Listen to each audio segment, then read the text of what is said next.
Hello guys, nagsimba kami ng anak ko dahil Sunday ngayon at bukas birthday niya. At may napansin akong aso sa labas.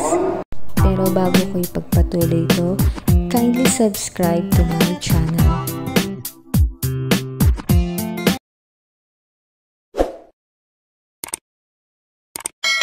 Ito nga yung aso.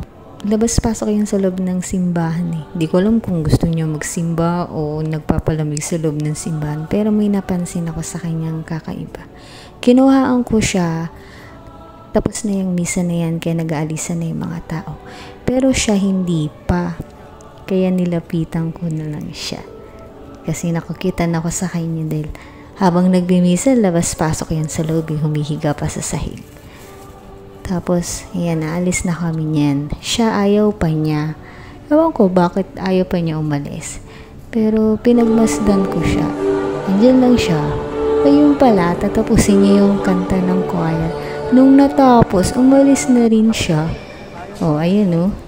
Ang cute diba? Nakakaintindi.